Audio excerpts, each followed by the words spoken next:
같은 기운이어도 태어난 달에 따라서 성질이 다른가요? 2019년이요. 2019년이면 기해년, 그 다음에 평지 목이에요. 근데 여기서 곱하기는 아까 말씀드려가지고 답이라고 그랬어요. 이거는요. 평지목, 나부문이요. 나부문이요. 근데 여기서 보면 들돼지라고 했어요. 평지목돼지예요. 그럼 우리가 나눠버려요. 이 계절을. 계절 나누는 방법은 2월 해서 3월, 그 다음에 6월에서 7월, 그 다음에 9월에서 10월, 12월에서 1월. 이렇게 다 나눠버려요.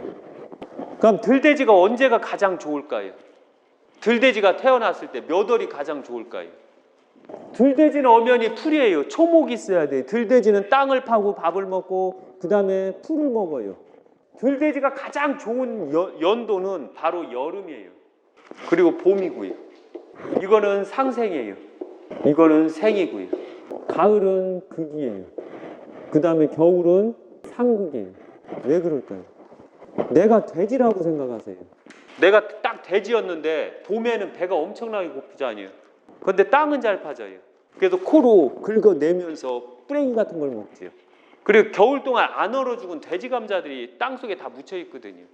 여름에는 먹을 게 얼마나 많아요. 유충들도 있고 널려 있잖아요. 산에 가도 먹을 거, 들에 가도 먹을 거. 그런데 가을은 한번 생각해 보세요. 먹을 게 가장 많기는 많지요. 이때 당시 보면 돼지들은 이빠이 먹어야 돼요. 그래서 살을 디륵디륵 쪄야 돼요. 왜? 겨울에 못 먹을 걸 계산을 해야 돼요. 이거는 가을에 엄청나게 먹는 건 돼지가 불쌍한 거예요. 막 먹기 싫어도 어거지로 쑤셔 넣어서 살을 드륵드륵 쪄놔야 돼요. 호랑이도 그러잖아요. 모든 동물들이 다 가을에 살을 드륵드륵 쪄놔야 돼요. 그때가 행복한 것 같아요? 사람이라고 한번 생각해보세요. 사람 가을에 드륵드륵 살찌게 만들어요. 좋아요? 적당히 먹어줘야지. 그러니까 바로 겨울에 살이 쪘느냐, 지방이 많냐, 안 많냐로 겨울을 넘길 수 있느냐, 안 넘길 수 있느냐가 결정돼요. 여기서 나오는 거는 돼지는 식이에요. 먹을 식. 돼지띠가 상징하는 거는 먹는 거거든요. 이 돼지띠는 먹을 것만 충당해주면 행복한 거예요. 띠마다 그게 다 달라요. 그래서 돼지는 먹을 것만 충당해주면 되는 거예요. 그렇기 때문에 2019년에 양년도에 태어난 돼지, 기해년, 평지목을 갖고 있는 돼지는 대체적으로 음력 2월에서 3월, 6월에서 9월에 태어나는 돼지를 최고로 쳐줘요. 여기서 바로 5월이 빠지고 그 다음에 이제 이게 빠진 연도는 이거는 공이라 그런 거예요. 공. 돼지가 언제 태어나면 가장 먹을 게 많느냐 그걸로 보시는 거예요. 돼지띠는. 그러니까 어떤 연도에 태어났을 때 몇 월에 태어났냐에 따라서 이 결정되는 게 동물마다 다 틀려요. 그럼 예를 들면 쥐띠는 어떨까요? 쥐띠는 몇 월에 태어나는 게 최고 좋을까요? 예를 들면 겨울, 가을, 여름, 봄이. 언제 태어나는 게 최고 좋을까요? 애매모호하죠. 쥐는 뭐죠? 훔쳐 먹는 것도 있지만 쥐가 상징하는 게 뭐죠? 알아야 되는 게 있어요. 띠마다 특징이 있어요. 이걸 이해를 못하면 안 돼요. 다산이. 언제가 쥐 낳기가 가장 좋을까요? 그러면 딱 계절이 나오죠. 겨울이 상생이요. 그 다음에 가을이 생이고요. 그 다음에 여름이 극이고 봄이 상극이에요. 왜 그럴까요? 이제 쥐가 다산이라는 거 모르셨어요? 그래서 항시 특징적인 게 있어요. 쥐가 안정적으로 다산할 수 있는 게 뭐냐? 안정적으로 새끼를 낳을 수 있는 데가 어디냐? 대다수가 쥐가 새끼를 낳는 데가 어디죠? 곡식 창고는 다 잡혀서 죽어요. 천장. 겨울에 안 건드는데. 겨울에 절대 안 건드는데. 그리고 창고 밑을 많이 뚫어요. 창고에 쥐가 있으면 다 잡아버려요, 사람이. 쌀을 지켜야 되니까. 그러니까 창고 깊숙한데 빵꾸를 뚫어서 왔다 갔다 하는 통로를 만들지요. 그리고서 쥐군역은 저만치 있지요. 그래서 바로 다산이에요. 그래서 겨울이 가장 쥐한테는 좋아요. 그 다음에 가을. 먹을 게 풍부하잖아요. 그 대신에 위험도 있어요. 동물들이 살을 쪄야 되니까 막 잡혀 먹지요. 여름은요. 여름은 막 곡식이 널려 있어요. 그 대신에 낮이 길어요. 그래서 쥐가 더 잡혀 먹을 확률이 가장 높아요. 봄이요. 새끼는 드륵드륵 낳는데 먹을 게 없어요. 그래서 바로 봄이 상극이 되는 거예요. 쥐띠는. 띠마다 무엇을 중심으로 하느냐가 가장 중요한 거예요. 그러면 여기서 개띠요. 개띠는 몇 월이 좋을까요? 첫째가. 개가 언제가 가장 좋을까요? 태어나면. 여기서 먼저 상징하는 게 있죠. 아까 쥐띠는 다산이라고 그랬어요. 돼지는 먹을 거였고요. 먹을 게 많다고 쥐를 돼지로 만들면 안 돼요. 그럼 뭐가 있을까요, 여기서? 개는 충이요. 충성이요. 충성할 기회가 언제가 가장 많죠? 개한테 충성. 언제일까요? 한번 생각해 보세요. 충성할 기회. 사람이 없어야 되겠죠, 첫째, 집에. 사람이 가장 많을 때는 충성하기가 어려워요. 사람이 또 잘 때 충성하기가 쉽고. 집안을 지키는 중심이지요. 뭐 개가 농사를 져요? 가을이 상생이에요. 그 다음에 겨울이 생이고요. 그 다음에 여름은 상극이 오히려. 그리고 봄이 극이에요. 왜 여름이 상극일까요, 여기서? 모든 개는 여름에 태어나면, 특히 6월에서 7월에 태어나면 3죽음수가 있어요. 3번의 죽음수. 특히 남자들 조심하세요. 그래서 초복, 중복, 말복. 그래서 개는 이때는 충성도가 필요가 없어요. 이때 충성도가 뭐지요? 개의 충성도가 뭐예요? 6월, 7월에 태어난 개가 충성할 수 있는 기회. 잡혀서 먹히는 거지 또 사람. 근데 살 드륵드륵 쪄갖고 불독 같은 거 잡아먹어. 막 돼지고기 먹는 것 같아서 못 먹자니요. 충성할 기회는 열심히 뛰어다녀갖고 이 근육 자체를 지방을 없애는 거예요. 그리고 적당한 지방질과 적당한 운동력으로 돼야지 바로 충성할 기회가 있어요. 불쌍하죠? 띠를 외울 때는 이런 식으로 외우면 쉽게 외울 수가 있어요. 그러나 이론적으로 그동안 사주를 공부한 사람들이 이론적으로만 공부하다 보니까 이런 걸 놓치는 거예요. 저는 어렸을 때 너무 가난하게 살았기 때문에 개를 길러갖고 돈을 벌려고 그랬고, 닭을 길러서 돈을 벌려고 그랬고, 토끼를 길러서 돈을 벌려고 그랬거든요. 돼지를 길러서 돈을 벌려고 그랬고, 그때 바로 이 심의간지를 다 깨우쳐 버렸거든요. 이 타고난 자들은 알게 모르게 그 삶 자체가 다 깨우침으로 이루어져 있어요.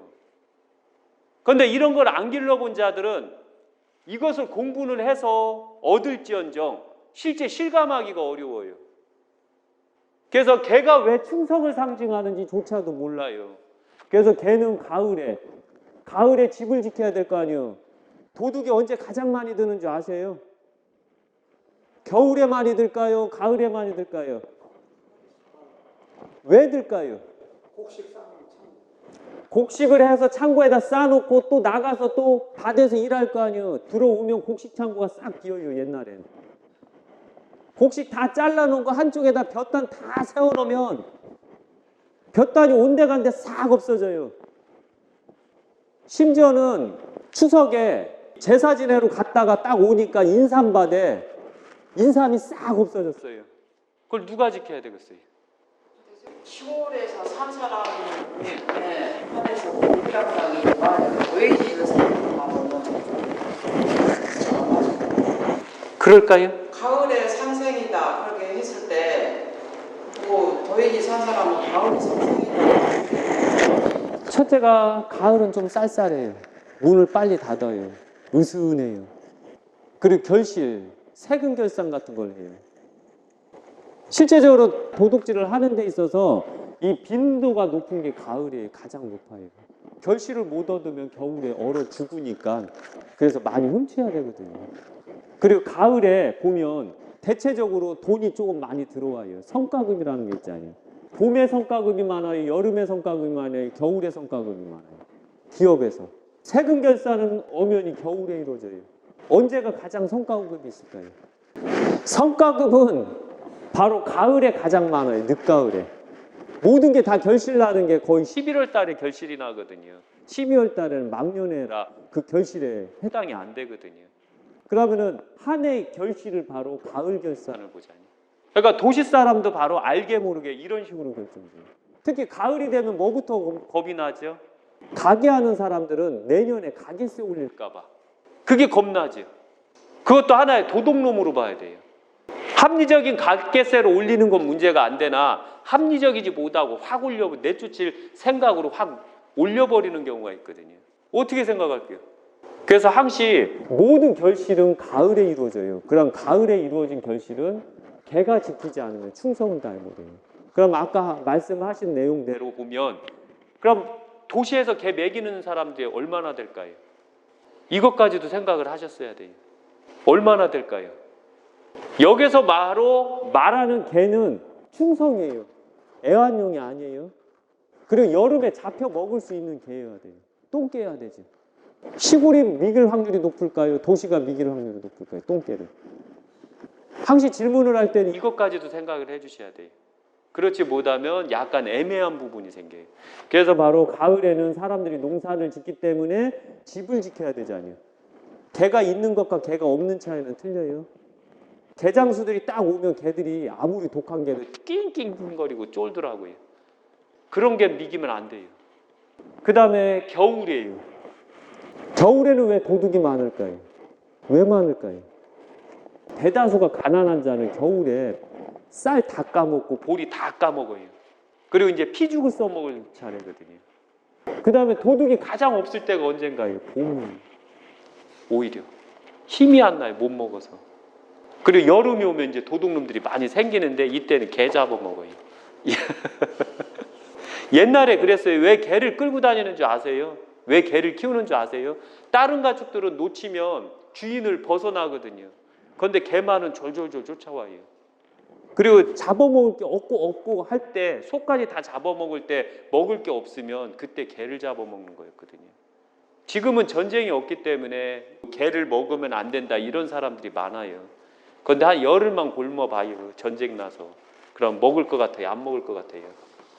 그 다음에 개띠 했으니까 이제 무슨 띠 하는 게 나을까요? 말띠 할까요? 말띠요. 말띠는 뭘 상징할까요? 전달이요. 전달. 뭘 전달하죠? 우편. 우편 전달. 그럼 여기서 보면 가을, 겨울, 여름, 봄. 언제가 말띠가 태어나면 최고 좋을까요? 한번 내가 우편을 배달하는 사람 아니면 내가 택배원이라고 생각해요. 언제가 최고 좋아요? 언제가? 첫째가 가을이 상생이에요. 봄은 생이고요. 아, 겨울을 가을에다 상생이에요. 겨울하고 여름이 남았어요. 언제가 최고 안 좋을까요? 배달할 때. 상극이요. 극이요. 왜일까요? 신문 배달 안 해봤죠? 저는 신문을 6년간 돌렸어요. 아침하고 점심하고. 신문 돌렸을 때 최고 힘들었던 게 제가 겨울에 그 대전 송천동에서 발꼬락 2개 동상이 걸렸어요. 그리고 신경은 마비돼갖고 발꼬락은 썩기 일보 직전이었거든요. 그래서 바로 겨울이 저는 최고 무서웠어요. 여름은 덥고 짜증만 나요. 아이스크림 이빠이 먹으면 돼요. 그리고 배탈 엄청나지. 그래도 살아요. 죽지는 않아요. 옛날 집배원들 배달 가다가 많이 죽어요. 동사로. 옛날 그 자전거 끌고 다니면서 상간 오지 돌아다니면서 동사 많이 걸리시거든요. 그 다음에 여름에 죽는 것은 더위병에 의해서 죽어요. 그런데 말이 가장 좋은 건 가을이에요. 최고 좋은 게 뭔 줄 아세요? 막 배달할 때 사람들이 여유가 있으니까 뭘 줘요? 먹을 것도 주고 여유가 있으니까 많은 걸 주는 시점이 바로 가을이에요. 결실이 있으니까. 그러니까 상생이 얼마나 좋아요. 근데 또 겨울에는 사람들이 안 나와요. 밖으로. 딱 불러도 안 나와요. 추우니까 안 나와요. 야박하지. 여름에는 더워서 짜증나서 안 나와요. 물 한 컵도 안 줘요. 잘. 그래서 물 한 컵 먹기 위해서 소리를 고래고래 질러야지만 물 한 잔 주십시오 하면 그때서야 줘요. 여름에 나가서 물 죽었어요? 안 죽었어요? 이제 봄이죠. 봄은 생이죠. 이제 겨울 다 풀리고 하니까 얼마나 편해요. 그래서 여기서 나타나는 건 바로 동물마다 어떤 계절에 태어나느냐에 따라서 그 운명이 달라진다는 것. 그리고 그 운명에 맞게 어떻게 살았느냐에 따라서 이게 달라져요. 그런데 완벽한 사람들일수록 게으르더라고요. 부지런한 사람들이 별로 없더라고요. 완벽할수록 띠가. 그런데 띠가 촉박할수록 노력의 성과는 엄청나게 높은데 반면에 하면 할수록 안 돼요. 되는 게 하나도 없어요. 그래서 지질이 궁상맞게 살아요 또. 소는요 일이요. 호랑이는요 뭘 상징할까요? 싸움이요. 장군이요. 토끼요 뭘 저길까요? 잘 듣는 거. 남의 말을 잘 받아들이는 거. 토끼는 귀가 크잖요. 남의 말을 잘 받아들이라는 의미가 있어요. 남의 말을 잘 받아들여라. 그래서 지혜를 상징해. 남의 말을 잘 받아들이는 지혜. 용도 지혜가 많아요. 용하고 틀려요. 토끼는 작으니까 남의 말을 잘 받아들여서 도망가려고만 하잖아요. 그 다음에 용이요. 용은 뭐가 있을까요? 지혜로. 지혜인데 이건 지략으로 봐야 되는 거예요. 지략은 싸우는 거. 지혜가 있으면서 지략. 싸우려고 하는 거. 호랑이를 대적할 수 있는 자가 누구예요? 용밖에 없잖아요. 싸우니까. 뱀은 뭐가 있을까요? 간사하다 보지 마세요. 그럼 뱀띠 안 날까요? 그가 상징하는 것만 보세요. 말. 비미사군이요. 말을 하는 것. 언어. 통역사 같은 거는 지략하고 틀려요. 언변은 싸우려고 하는 거예요. 응변은 용에 해당이 되는 거고, 응변은 우렁차게 하면서 내 뜻을 전달하는 거잖아요. 그런데 뱀은 그게 아니잖아요. 뱀은 통역사, 조곤조곤 이 사람이 말한 거 말해주고, 여기서 이간질도 해당이 돼요. 이거 하나 껴줄게, 이간질. 미는요, 뭐가 있을까요? 양은. 왜 그것만 생각해요? 고집센 거는 다 갖고 있는데. 홍간치 고집할까요? 옷이요, 옷. 의복. 이게 다 힘이간지는 이게 다 인간들이 살면서 꼭 필요한 것만 놔준 거예요. 이게 자체가. 그러면 다 답이 나오죠. 그러니까 다음에 양이 언제가 최고 시원할까요? 양이 이렇게 부르면 언제일까요? 양이 너무 시원해요. 몇 월이죠? 5월, 6월. 덥기 전에 밀어요. 겨울 동안 양털을 지르고요. 원숭이는 뭘 상징할까요? 신이. 꾀는 여기도 있지 않니 지혜. 쟤는 도와. 이해 안 가죠? 유튜브를 봐요. 동물의 왕국을 봐요. 얘들 바람 얼마나 피냐면 바람이. 원숭이 맨날 이만 이렇게 잡아주고 있던데요? 그거만 봐야 돼. 하여튼 더러운 것만 보면 안 돼요. 더러운 것만 보여요. 그래서 원숭이는 잔깨, 그 다음에 바람, 그 다음에 그 사람들을 약 올리는 거. 그래서 도화. 도화는 그 연예인이라고 하죠. 연예인. 누가 연예인 중에서 최고 인기가 높을 것 같아요? 이 12가지 중에 누가 인기가 최고 좋을 것 같아요? 말은 가만히 있지. 말은 간혹 가다 한 번씩 푹 날지. 호랑이는 무섭지. 토끼는 귀엽지. 진리지. 쥐는요 징그럽지. 뱀은요. 그럼 뭐가 있어요? 닭은요. 그 다음에 이제 닭이 있지. 닭. 닭은 뭘 상징할까요? 결실. 알. 닭 상징하는 건 알이잖아요. 그 다음에 제왕이 오히려 임금이. 왜 그럴까요? 임금이. 알라면서 왜 임금일까? 실제 여의주는 용이 갖고 있는 걸로 착각하면 안 돼요. 원래 여의주는 닭이 갖고 있는 거예요. 누가 더 높을까? 입에 물은 게 더 높을까요? 똥으로 맨날 싸는 게 더 높을까요? 그러니까 금수저로 밥 먹는 사람이 부자가 많을까요? 금수저를 금고에다가 싸놓고 사는 사람이 돈이 많을까요? 싸놓고 사는 거니까.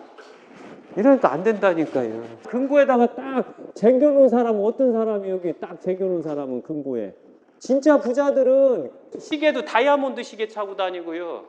얘들은 아리랑치기 같은 거 상관 안 해요. 보디가드가 다 지켜주니까. 누가 부자예요? 돈 많아갖고 쓰는 사람.